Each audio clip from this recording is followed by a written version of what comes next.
Welcome back. Our program today is a celebration of what's possible through collaboration and a testament of how women are uniting to forge a new frontier in disease prevention.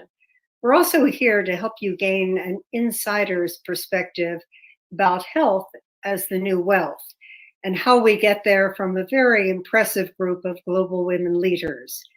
Our goal is to promote a new scientific agenda, drive more funding for sex-based research. It's the only way to get to precision medicine. And we're out to inspire world leaders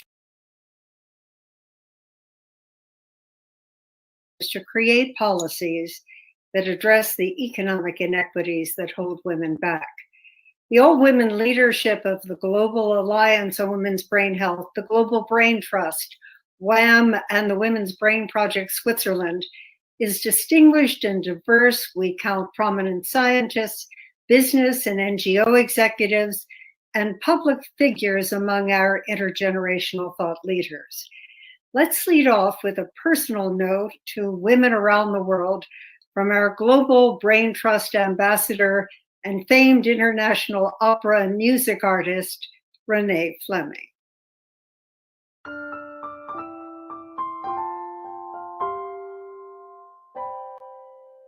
Hello, I'm Renee Fleming, Global Ambassador and a member of the Global Be Brain Powerful Brain Trust, headquartered in Switzerland.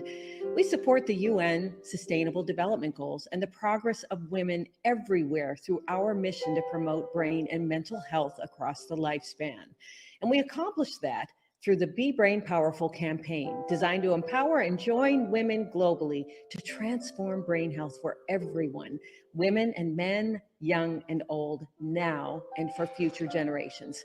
This call to action could not be timelier. As a performing artist, I have long been fascinated with the powerful effect of music on the brain and human health. I even had my brain activity scanned in an fMRI while singing for sound health, my collaboration with the NIH and the Kennedy Center.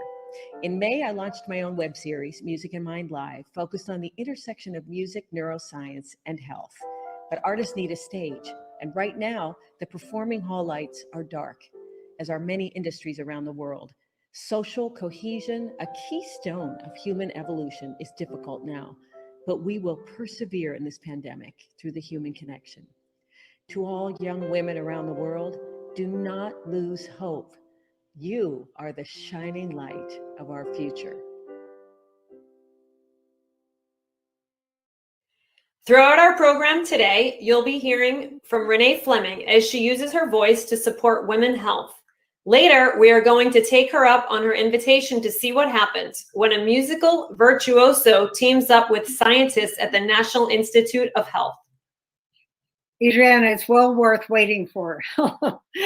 As we're all aware, the COVID-19 pandemic is predicted to have long-term effects on our brain and mental health for years to come. So it's up to each of us to take measures, no matter what our age, to protect our brain health that will help ensure that we stay resilient in these troubled times. Now we'll hear from George Freidenberg, a philanthropist who champions women, about efforts by the private sector and NGOs working with governments to get ahead of the growing needs of aging populations globally who are now living long enough to get advanced diseases of aging like dementia and Alzheimer's. The goal for all of us is to make certain that our brain span matches our lifespan. And then you'll be introduced to the Be Brain Powerful campaign, launched first by Us Against Alzheimer's in the US in 2018, with former First Lady Laura Bush as honorary chair, and again last week in Switzerland at the International Forum on Women's Brain and Mental Health across the lifespan. My name is George Freidenberg, chairman and founder of Us Against Alzheimer's, a member of the World Dementia Council, and now a distinguished fellow at the World Economic Forum and the convener of the Global CEO Initiative on Alzheimer's. Thank you very much for having me here with you today. The world is facing a healthcare crisis that has devastating effects on the health and lives of older adults, a crisis that is causing broad societal and economic disruptions. a crisis whose effects ripples across communities, families, workforces, and economies. Yes, of course, that's COVID-19, but each of those elements is also true with respect to Alzheimer's disease and dementia. Imagine what would happen if we could flatten the dementia curve. And emerging science tells us that it's possible to delay or prevent up to a third of Alzheimer's cases through diet and other lifestyle changes and better management of related risk factors. That's where the Be Brain Powerful campaign comes in.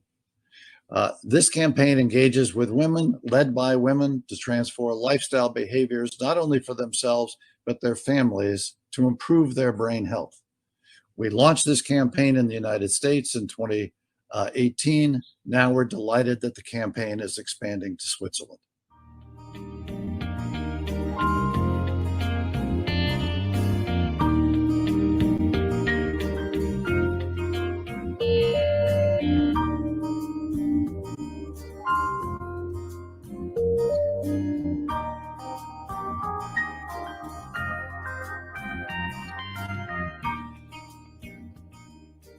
Hi, I'm Mandy Moore, Honorary President of the Women's Brain Project and Vice Chair of the Global BBP Brain Trust. I'm here to help launch the Be Brain Powerful campaign, designed to transform the way we see, think, and talk about our brain and mental health across the lifespan. After all, these two issues go hand in hand. Goal number one for this year-long campaign is to shine a spotlight on how women can drive positive health changes for themselves, their families, and their communities. Women have already been change makers for key health issues from heart disease to breast cancer. Now it's time for our brains. Goal number two is to arm you with the latest research and lifestyle interventions that will give your brain precisely what it needs, not just to power you through these challenging times, but to really thrive. We want your brain to be top of mind. Every campaign needs influential advocates, and we have many. Let's hear first from Global Ambassador and member of the Global Brain Trust, international performing and recording artist, Renee Fleming.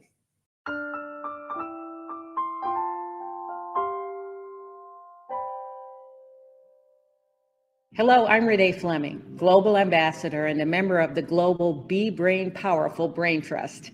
Congratulations to the Women's Brain Project Switzerland on their form and launch of the Be Brain Powerful campaign. And please note that the Global Brain Trust, under the leadership of Chair Andrea Pfeiffer, CEO of AC Immune, co-chair Mara Hank Murray, and a remarkable group of influential women, support your mission to promote brain and mental health across the lifespan.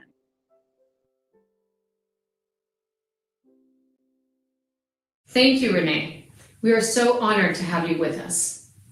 Representing the Global Alliance on Women's Brain Health today is Alison Evans, Director of Policy and Impact from one of the founding partner organizations, Alzheimer's Research UK.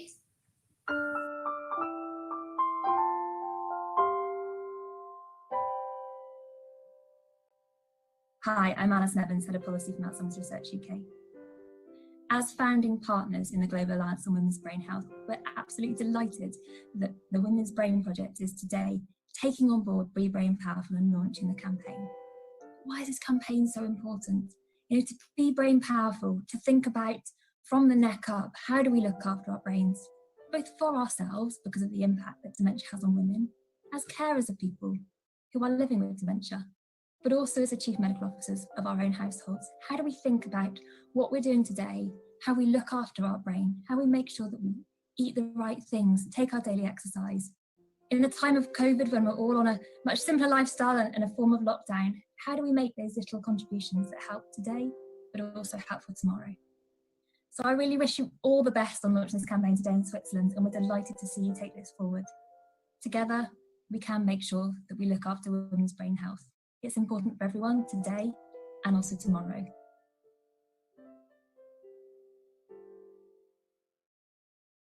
Thank you, Alison. WBP's partnership with the Global Alliance on Women's Brain Health is based on a powerful premise that brain health and sex-based research will pave the way to precision medicine and breakthroughs in how we treat, prevent, and eventually cure Alzheimer's. Why are we optimistic? Because the latest research from the Lancet International Commission estimates that over 40% of dementia cases globally could be prevented by addressing 12 modifiable risk factors. And the optimum gains can be made in women between the ages of 30 and 70. Every successful health campaign needs an app of its own, but WBP has taken it a step further, offering its version of the 30-day Brain Health Challenge in English, French, German, and Italian. Let's look at how the spirit of the campaign is captured in the video for the Swedish launch in Stockholm. Behind every great woman is a great brain. Be Brain Powerful. A campaign for women's brain health brings awareness, community, and research together to address one of the world's most pressing healthcare challenges, dementia and neurocognitive decline.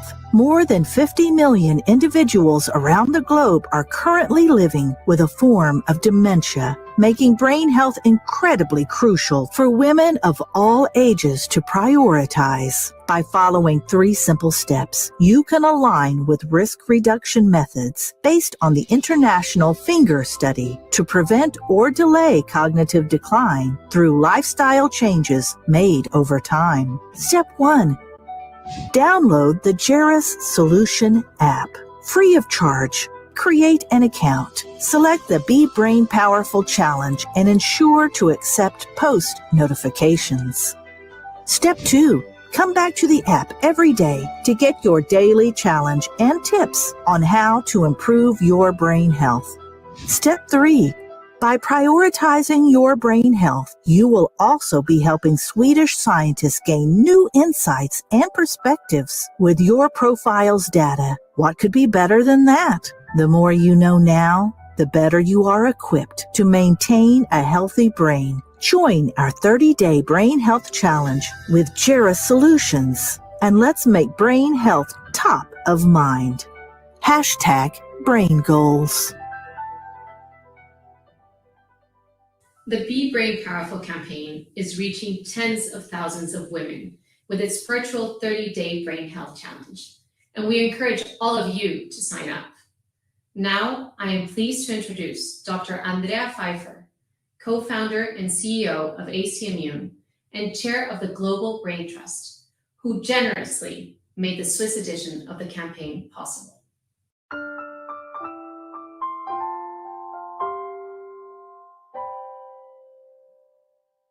A warm congratulations to the Women's Brain Project and the Global Alliance on Women's Brain Health and other sponsors like Biogen and Lobnick Health Management for joining AC Immune in supporting the Be Brain Powerful campaign that is today more timely than ever.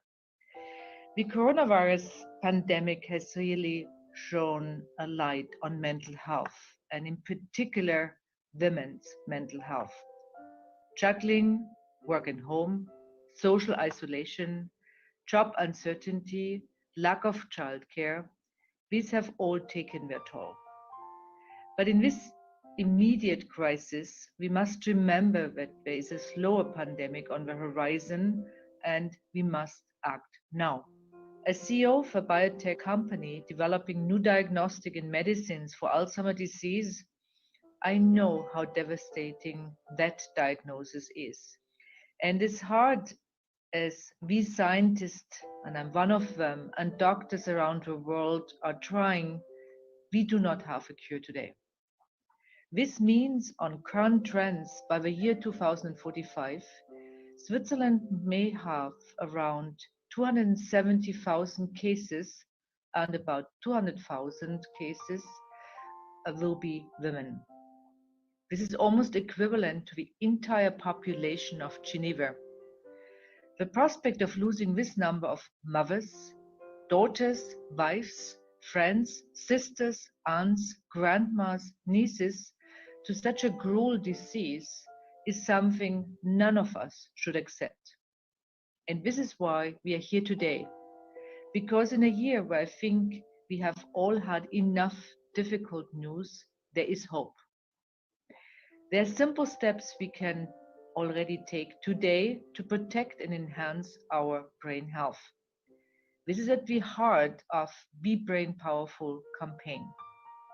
And while I'm proud to back this initiative by Women's Brain Project and the Global Alliance on Women's Brain Health, we have engaged a select group of significant women across sectors to leverage the power of their intellect and influence and start a global initiative to protect our brains and mental health. What attracted me in the Be Brain Powerful campaign is really the fact that I would help support the awareness, raising the awareness of our brain health. Today, we spend so much time taking care of ourselves, of our health, and we sometimes forget the most important part of it because it's not visible, and it's our brain. And just for that, I think it's very powerful. And again, our brain is our emotional intelligence, and we need to keep that rolling to enjoy our life to the most. Guten Tag. I'm Megan Beyer. I'm the U.S. representative to the Global Brain Trust. And I am so happy that women in Switzerland are convening to address this dire problem for our families and our communities. And to be part of this Women's Brain Project in Switzerland is very important to me because, of course, when my husband was the ambassador to Switzerland for 4 years, I conducted the Sister Republics Project. So I know what can happen in der Schweiz when all the women get together and decide that their families and their communities are going to address a problem. And so this is going to be a Be Brain Powerful success. This campaign will change the lives of Swiss families, and I look forward to being a part of it. I'm a great believer in the need to treat brain health as an integral part of overall health. The Be Brain Powerful campaign is focused on hope. It's designed to empower and join women globally to transform brain health for everyone, women and men, young and old, now and for future generations.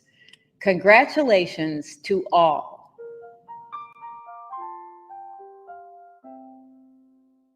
Our sincere appreciation to our Global Ambassador, Renee Fleming, and members of the Global Brain Trust. We know that your powerful thought leadership will represent us well on the world stage.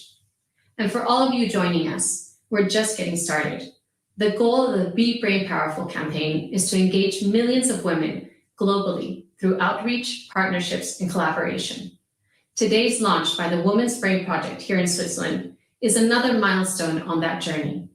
Join us at bebrainpowerful.org, and don't forget to sign up and take the 30-day challenge. I'm Mara Hankmore. Thank you for being with us.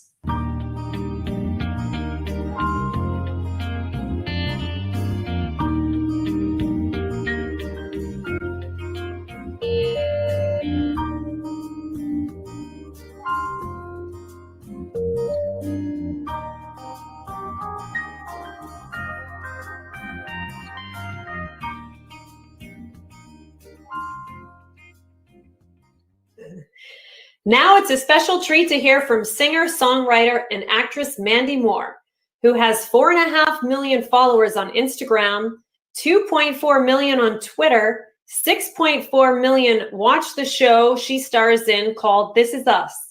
She is using her celebrity power to address a critical issue for women. And Mandy Moore joined us today as the National Ambassador to the Be Brain Powerful campaign.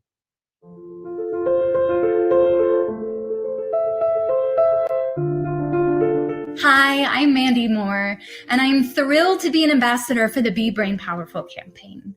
So I play a character named Rebecca Pearson on NBC show This Is Us, and it's a role that I've really cherished and one that has touched my heart over the last 4 seasons. Without getting into the weeds of who my character is, if you haven't seen the show, she is the matriarch of this family, and you get to live with her throughout different chapters and decades of her life. And last season, my character was diagnosed with Alzheimer's. And with This Is Us, you get to see how she and her family sort of live with the range of challenges and emotions that come along with that diagnosis. I have honestly learned so much through my own research and discussions with experts and people living with Alzheimer's and other dementias. But did you know that women are twice as likely as men to develop Alzheimer's? That African American and Latina women have Alzheimer's at disproportionately higher rates? That women make up 2/3 of our nation's 16 million Alzheimer's caregivers? Women also pay the direct cost of Alzheimer's. It's estimated that women bear 80% of the disease's total economic burden, including medical costs, elder care, and assisted living. Now, I've been learning a lot about the importance of early detection and diagnosis for Alzheimer's disease, but unfortunately, early detection doesn't happen nearly often enough. In fact, 60 to 80% of these cases just go unrecognized. Why does that matter? Well, it matters because diagnosis often comes too late in disease progression, and then the impact felt on families is devastating. That's why it's so important for all of us to be having this conversation now and understanding our brain health. This is the first step in breaking down these barriers by having these conversations sooner with our girlfriends and our loved ones, and most importantly, with our healthcare providers. And that's also where Be Brain Powerful comes in. It empowers women specifically to take control of our brain health. The campaign arms people with information they need to preserve and protect their brains, including a 30-day brain health challenge, which is essentially a series of challenges around nutrition and exercise and sleep. The campaign was launched by Us Against Alzheimer's, and former First Lady Laura Bush is the honorary chair. I am looking forward to helping spread awareness about brain health. You know, new studies show that we can take an active role in delaying or even preventing dementia. In fact, Us Against Alzheimer's is leading an effort to encourage our government leaders to embrace a national prevention goal for Alzheimer's. Now, this is a groundbreaking effort to reshape the national conversation we have around this disease. How can we lower our risk?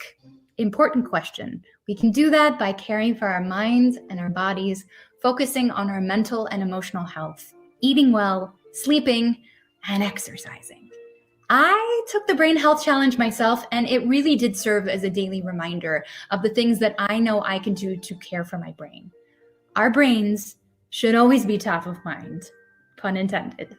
Thousands have taken the Brain Health Challenge, and I know this effort will continue to grow as we continue to share it far and wide. So join us. Be a part of the Be Brain Powerful campaign.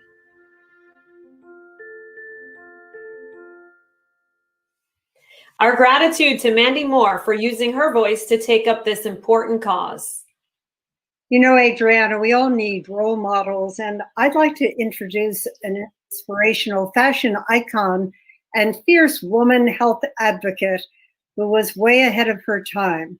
Joining us now is a businesswoman and entrepreneur who built Carolee Designs into a multi-million-dollar company that employed more than 85% women. Today, she pursues her passion for improving women's well-being, from financial and life planning to healthy living. Welcome, Carolee. Thank you for joining us. Well, thank you for inviting me. What a pleasure. Carolee, let's pretend this is speed dating. I would like to look at the major milestones in the life cycle of your business and what lessons for women who want to might you share? Thank you for that, Meryl. And obviously there are so many that I'd like to share, but let's face it, building a company is a daunting task. And part of that is because I believe so many people will tell you, oh, it's never been done that way, or it can't be done that way.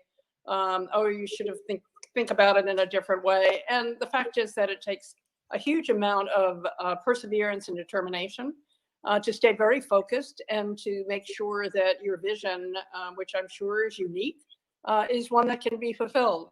So surrounding yourself with people who really are smarter than you are, and getting the skills that you might not have so that they're complementary to you, and staying very focused on what that vision is, I think is the most important part of what you can impart both as a leader and to your team, because you're the one who has the vision that everyone's following. So those are some of the things that I think are really critical. And also, I guess, challenging the status quo all the time and figuring out how to do things differently, innovatively, and in a more meaningful and collaborative way. And finding those people and mentors who you can collaborate with and who can help you along the way. Carol, there's so many young women out there that, and because I've read your biography, I really, let's go back to your early days when you were just not a fashion icon. You were stringing beads and pitching them, because I think young women will relate to the aspiration of being in business, but just a sample of what it took. So, yeah, I think, how many moments do you have in your life where you second guess or you question, is this the right thing? Is anyone really going to want this? Am I going to sell these products? Am I making things that people love? And it just goes on and on. So, look, I think my success is one of those quintessential entrepreneurial success stories where I started on my kitchen table, like Meryl said, stringing beads. Actually, I started in college to make money. And have pocket money to just, be able to afford things in college. And I was stringing beads on leather cord. So, it takes a tremendous amount of fortitude. It takes a tremendous amount of vision and energy to make all these things happen. Those are great insights, Carol Lee, and we're so thrilled to have you today on our Ideagn platform. I have a quick question for you about your experience as the CEO of a company that employed predominantly women and how that affected and impacted your management style. So, it's an interesting story. I suspect that the company was 85% women because women gravitated obviously towards the product that we were creating.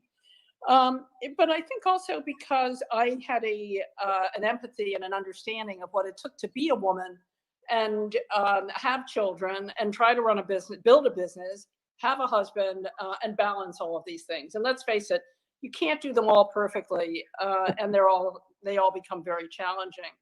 I think because I gave women a lot of latitude, since I had the same issues of trying to get to my kids' soccer games and or having a child at home who wasn't well, I think I understood the needs of women much better and attracted a very loyal workforce because of that.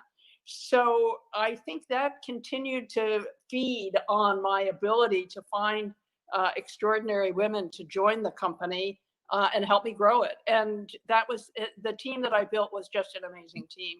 So much so that when I sold the company that bought Carol Lee Designs let my management team run the company for a number of years.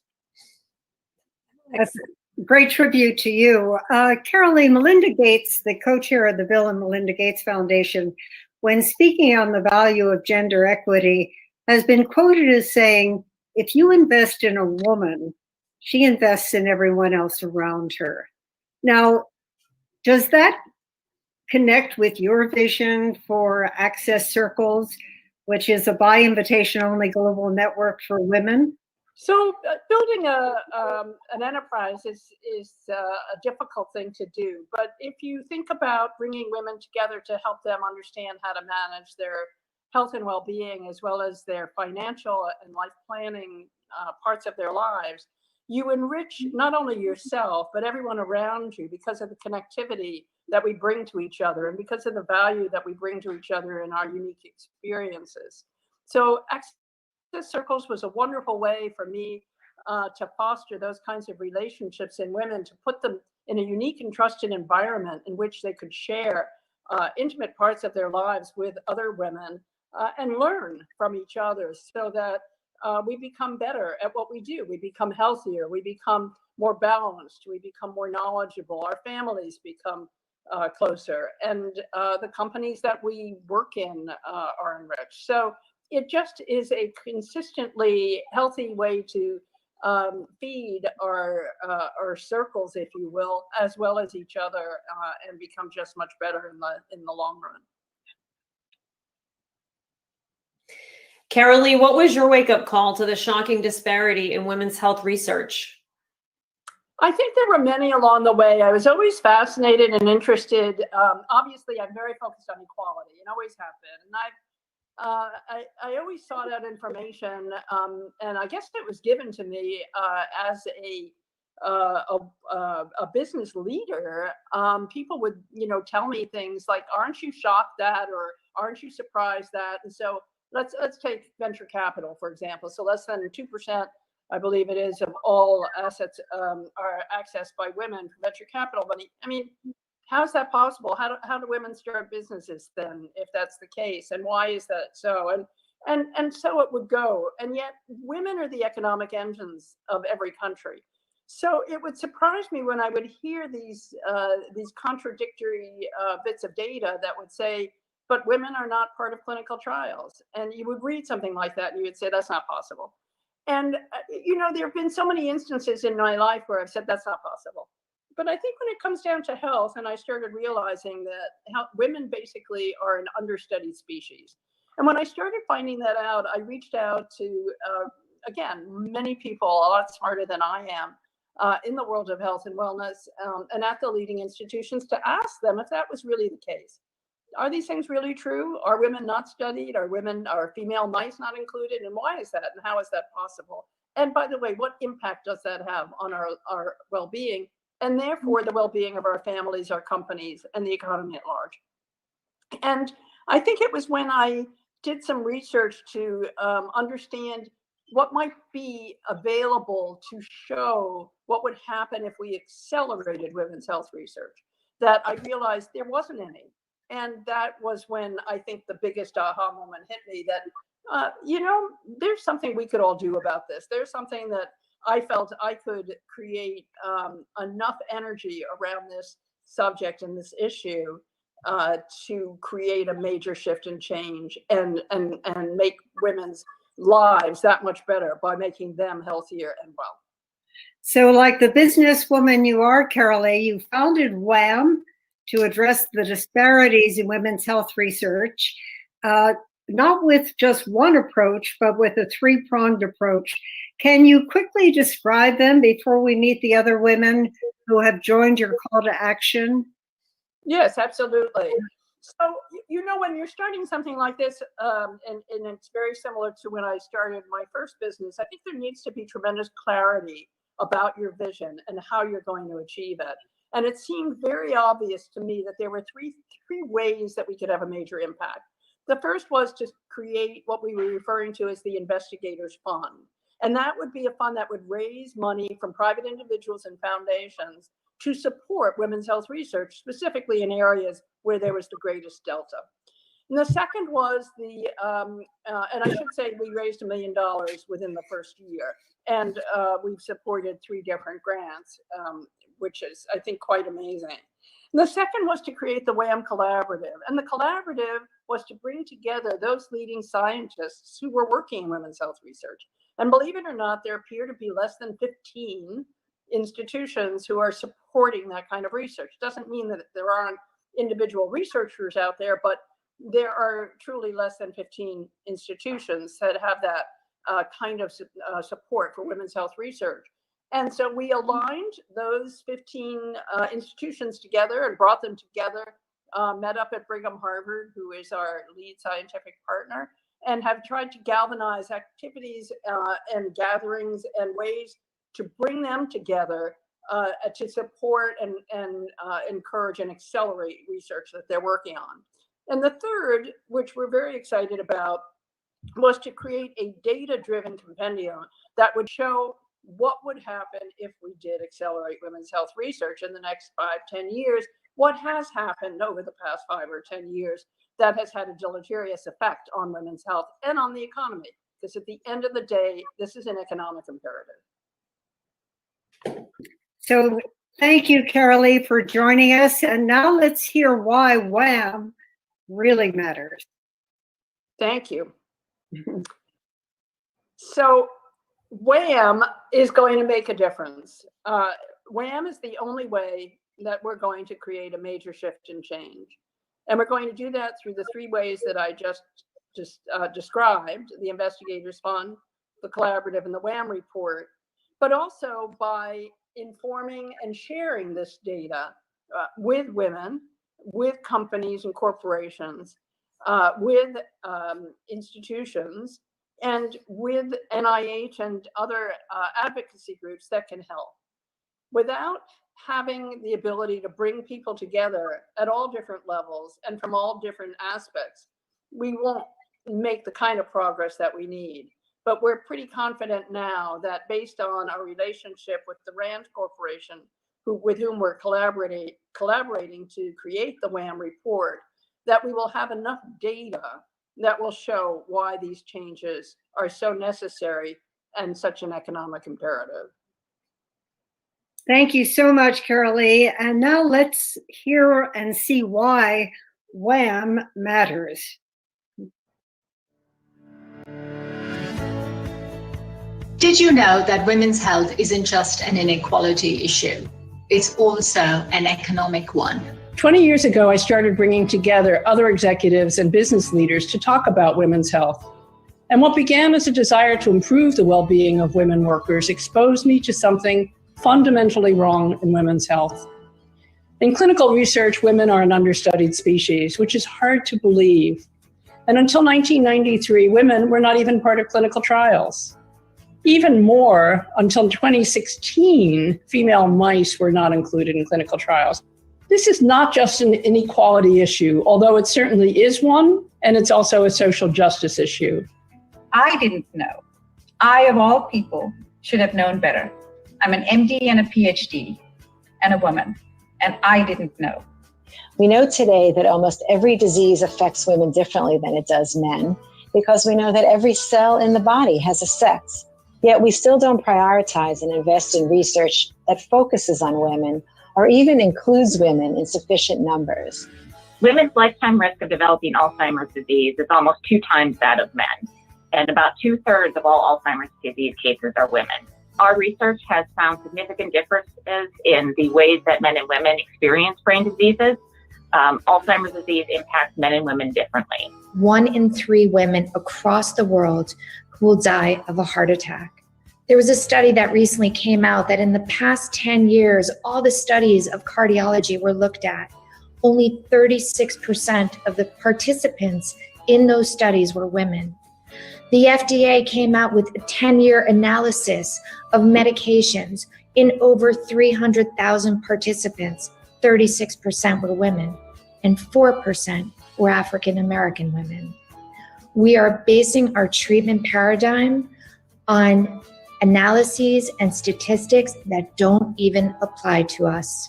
So often these discussions on inclusion create a false dilemma. Include more women or include people of color? Why does there have to be a choice? Sex, gender, and race can coexist as significant variables within the same studies. In October, the FDA approved a new drug to prevent HIV, and actually it was only approved for the male population because the drug developer did not consider any woman in the clinical trial design. And this is a huge problem. Sex differences research is not just a women's issue. It's good science. And to combat this issue, we need a 360-degree approach that tackles both funding research and educating the medical community. Biological differences between men and women mean that diseases and treatments for men and women should be different. No business would make decisions based on information that excludes 50% of its customers. We shouldn't either. The WHAM report is really critically important because we need to build the case for change, and that requires data. So I think that the WHAM report is going to really make that case and show not only what those significant disparities are, but also the economic impact. As a female CEO, I know that women are the driving force in the global economy, yet health disparities continue to hold women back. This is not just bad for our families and communities, this is bad for our economy and for our world. What if we were to accelerate women's health research? What impact might that have? My partnership with WHAM is important to me because understanding why men and women may experience this disease differently, with different incidence rates and prevalence rates, different rates of progression, is vital to understanding how it is we're going to get to precision medicine. That's why I'm excited about WHAM. It forces us all out of our disease silos and challenges researchers and economists to look across diseases that disproportionately impact women. The WHAM Collaborative has really brought together tremendous leaders from multiple areas, including scientific, economic, business, who are all coming together focusing around a certain question of how can we improve women's health. Expanding the pool of investors and leaders on this issue will really enable funding for scientists to make these critical breakthroughs, to ensure that we continue to support researchers and clinicians who prioritize this work. WHAM is leading this charge and is using compelling economic data to make the case for change. I'm not a researcher, I'm not a clinician, I'm not a policy advocate, except I've become one. I know that everyone has a role to play in demanding changes that we want to see in our health system. We need to insist on creating this change, one that will impact everyone by improving and equalizing health research and raise the economic well-being of women, our families, and the country's population. By asking the right questions, we'll find the right solutions.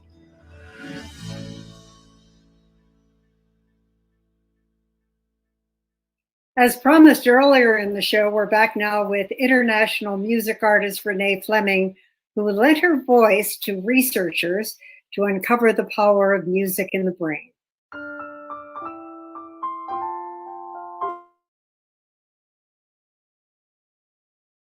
I have long been fascinated with the powerful effect of music on the brain and human health. I even had my brain activity scanned in an fMRI while singing for Sound Health, my collaboration with the NIH and the Kennedy Center. Oh, Shenandoah, I long to hear you. My interest in creating this project, bringing together the Kennedy Center and the National Institutes of Health, was in amplifying the breadth of the work in research, in childhood development, certainly in therapies. I noticed research coming out about the fact that music has been discovered to be in a lot of parts of the brain, and therefore it engages so much of us. I felt instinctively that not enough people knew about this work. And I also felt that it helps music and the arts maintain a place in society that they really should have. So, what was it like for you in that brain scanner? Well, you know, it's an incredible challenge because you're not supposed to move. And it was 2 hours. I was in the machine for 2 hours. I offered myself as a guinea pig in this fMRI experiment on music. And the test was devised to try and understand how music affects the brain in different ways. So they had me singing, imagining, singing, and speaking. I chose something that I thought I could sing 13 times comfortably. And I also chose something that I thought I could have an emotional connection to in an MRI. And it was The Water is Wide. The water is wide, I cannot cross on. And like the I wings to fly. Give me a boat that can carry me to. The result, when you look at the pictures, is that different parts of the brain are engaged in all three cases. And surprisingly, imagining singing was the most powerful, had the most engagement. The actual singing piece was easier, but the imagining piece took more effort, a little bit more focus, more intention. There's musical elements, I think we will eventually understand, to have more power over us, whether it's melody, certain harmonies, harmonic tension. You know, why do we cry in certain music? Why does certain music lift us up, make us feel joy, or inspire us to action? There's a small amount of creativity and improvisation going on in performance because that's the art of interpretation. You know, how am I going to shape this line? How am I going to create a color that is particularly effective in this moment? Or, how will I build the emotional content?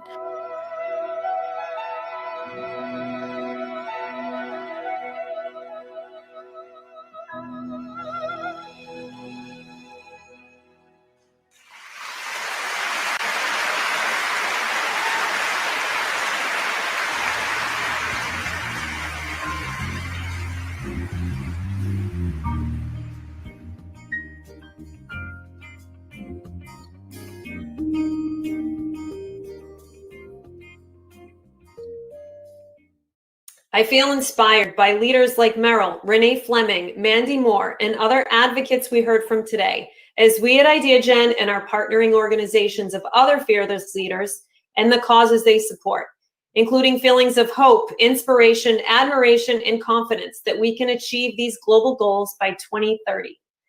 Meryl, let's continue to share our collective voices, support of one another, and bring these important causes that include gender equality, empowering women and girls, and all of the 17 SDGs to the forefront of what we are doing to change the world. Thank you, Adriana, and thank you to Ideagn for the generous invitation to join you on the summit. Adriana, from my generation, it's all about your generation to carry on. So please, if you would, take our 30-day brain health challenge at bebrainpowerful.org. Help us spread the word. And as we say goodbye, one last reminder on why we invite organizations to join the Be Brain Powerful campaign from its executive producer, Brooks Kenny.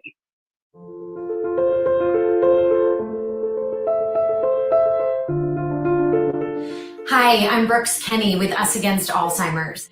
I want to tell you a little bit about the campaign here in the US, why we started it, and how things are going. We started the campaign out of our own sense of urgency that it was time to put a spotlight on women's brain health. For too long, we've been mired in stigma with Alzheimer's disease. We know that women, particularly women of color, are more likely to have the disease, and we are often finding ourselves in the role of caregiver. But it's not a conversation that we're having on a regular basis. We actually had a hypothesis. We thought women would be more likely to want to talk about their brain health than perhaps talk about Alzheimer's disease.